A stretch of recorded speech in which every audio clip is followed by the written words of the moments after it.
Hello hi ఇప్పుడు ఈ ఆకుకాకరకాయ కర్రీకి నేనైతే ఇలా పెట్టాను అంటే మనం ఫ్రై చేయొద్దు కర్రీలాగా కావాలి అని అనుకుంటే ఇలా ఒక ప్లేట్లో వాటర్ తీసుకొని పెట్టామనుకోండి.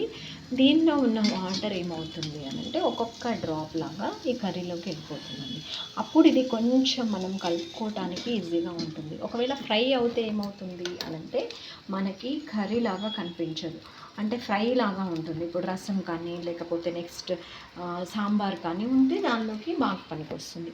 ఇలా మనం వాటర్ పోసి పెట్టామనుకోండి, కొంచెం సాల్ట్, మసాలా, కారం వేసుకున్నా కూడా కూర కలుపుకోవటానికి వస్తుంది. చాలా టేస్టీగా ఉంటుంది. మీరు ఇలానే ట్రై చేస్తారా కూరలని? దీన్ని ఏమంటారు ఇలా పెట్టడాన్ని నాకైతే చెప్పండి. మీరు ఇలా పెడతారా అసలు? ఏమేంటో ఇలా పెడుతుంది అని అనుకుంటారా? నా రెడ్ కర్రీ అయితే రెడీ అయిపోతుంది. ఇంకా చాలా ఆకలి అవుతుంది. మీరేం చేస్తున్నారు కామెంట్ చేయండి. ఓకేనా? By by, take care.